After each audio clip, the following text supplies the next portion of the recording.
Eis que estou convosco todos os dias, até a consumação do século. Muito bom dia! Com essas palavras nós começamos mais um dia. As palavras do Senhor para os seus discípulos é que Ele estaria com eles todos os dias até a consumação dos séculos.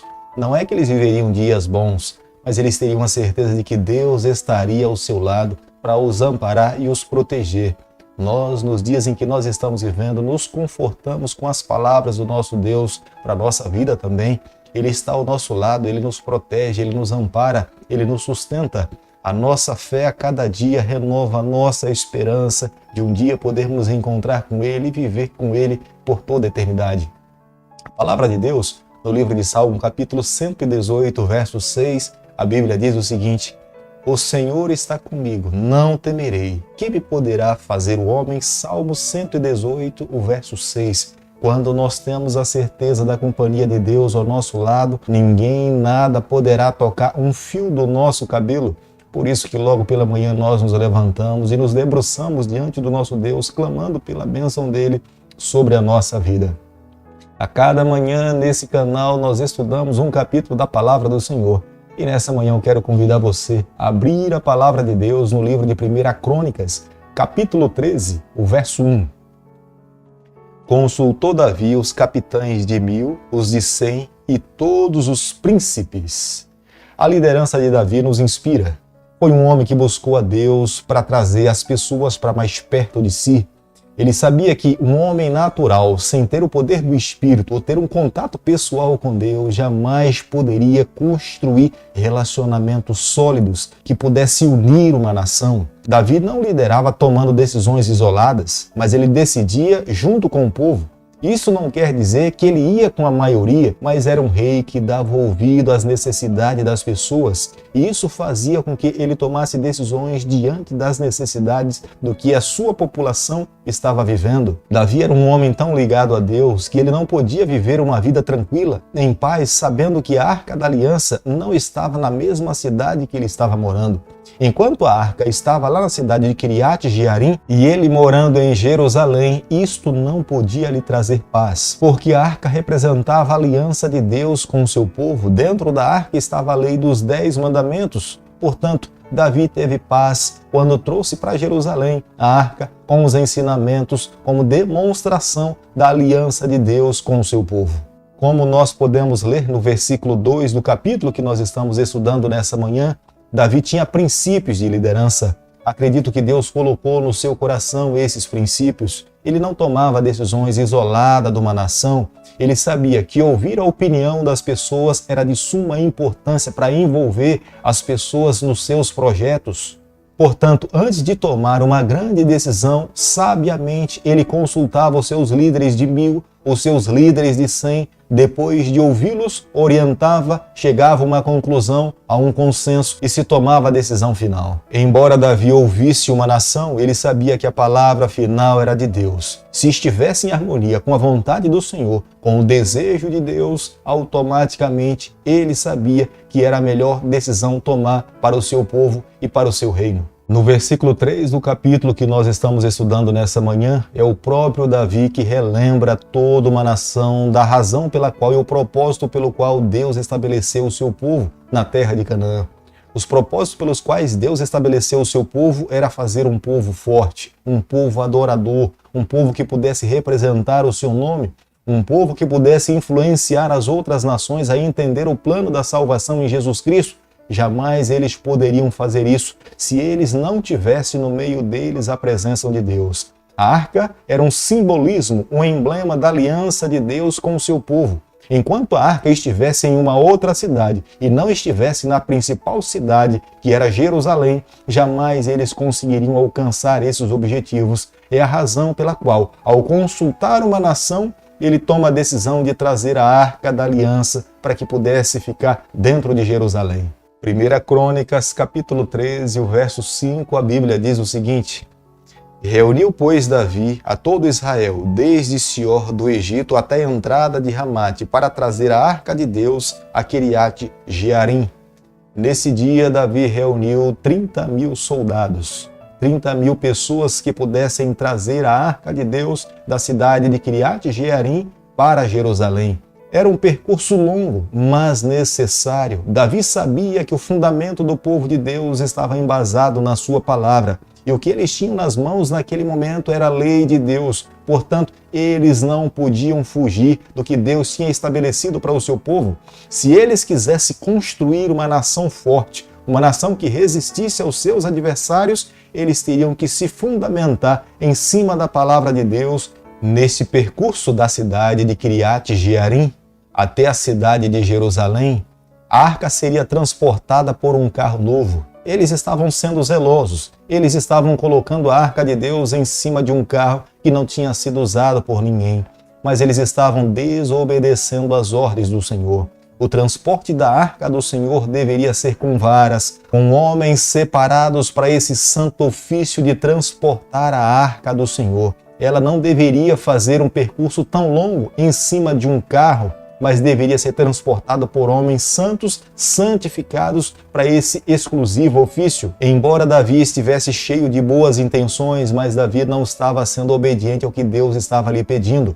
E é no percurso em que Uzá, vendo em que o carro de boi tinha tropeçado e a arca da aliança santa iria cair, Uzá segura. E é nesse momento que Deus tira a vida de Uzá, com uma demonstração do desagrado de Deus por eles terem desobedecido às ordens do Senhor. Deus estava ensinando ao seu povo naquele período. Ele não estava querendo pessoas cheias de boas intenções, mas ele queria pessoas que fossem obedientes à sua voz. Deus nos ensina nos dias em que nós estamos vivendo. Há tantas pessoas que se dizem adoradores a Deus, estão com seu coração cheias de boas intenções, mas se esquecem de viver uma vida de obediência.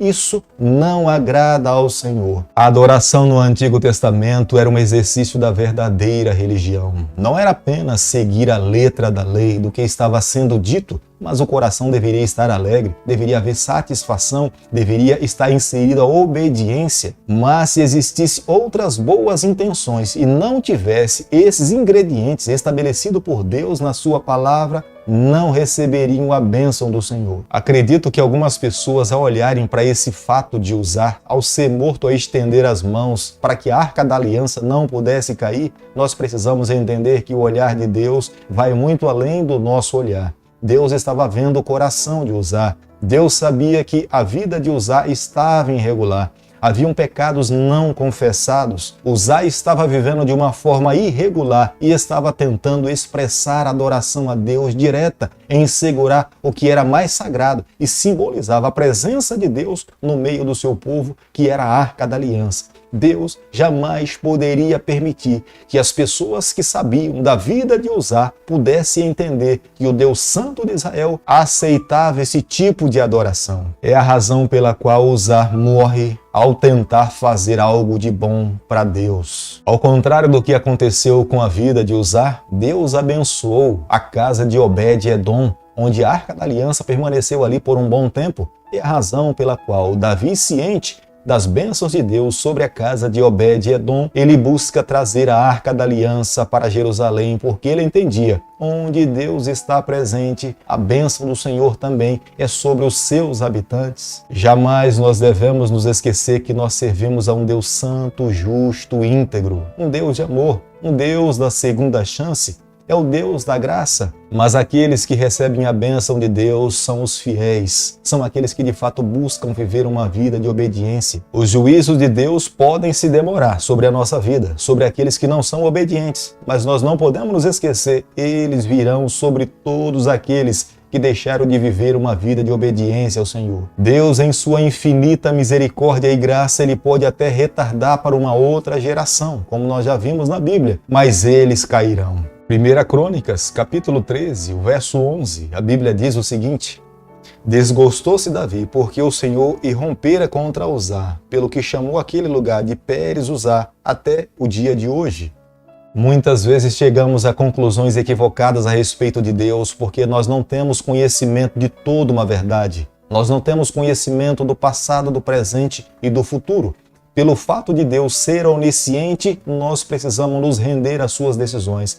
O que nós precisamos fazer é aceitar a vontade de Deus. Ele é soberano, os seus atributos lhe fazem Deus. Por isso que eu e você, quando ouvirmos a voz do Senhor, as suas decisões, nós precisamos adorá-lo. Querido amigo, nessa manhã, ao concluirmos o capítulo 13 do livro de 1 Crônicas, eu e você, nós precisamos chegar à seguinte conclusão. Adorar a Deus é a razão pela qual eu e você nós fomos criados.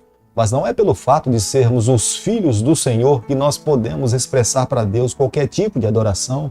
Nós precisamos oferecer para Deus o que nós temos de melhor e, acima disso, o que Deus pede para que nós possamos fazer.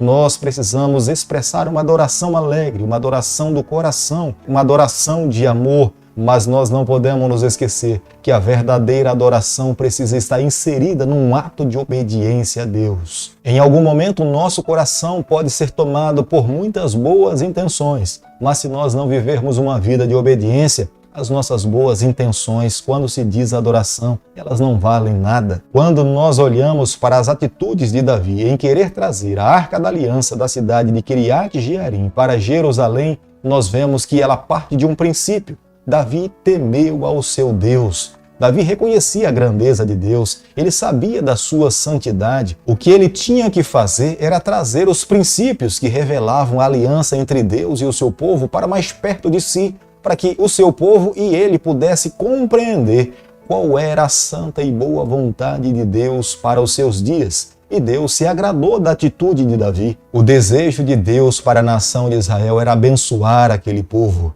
A razão pela qual um dia Deus chamou Abraão para que outras nações fossem abençoadas através dele. Mas Deus jamais poderia abençoar uma nação que não representasse o seu nome, que profanasse a sua aliança. É o que nós precisamos entender nos dias em que nós estamos vivendo. Deus quer abençoar a todos os povos, a todas as nações, a todos aqueles que aceitaram a Jesus Cristo como o Senhor da sua vida.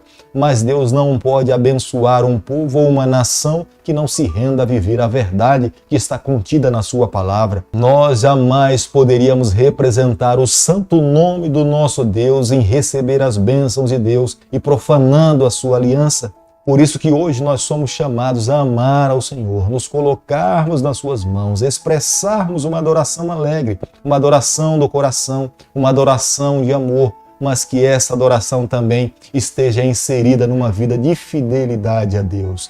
Querido Pai, nessa manhã, diante do Senhor, diante dos desafios que nós temos em expressar a nossa adoração ao Senhor, nós nos colocamos em Tuas mãos. Nós clamamos pelo Teu poder. Nós queremos a cada dia fazer a Tua vontade. É o nosso pedido e a nossa oração e nós fazemos em nome de Jesus. Que o Senhor te abençoe e te guarde.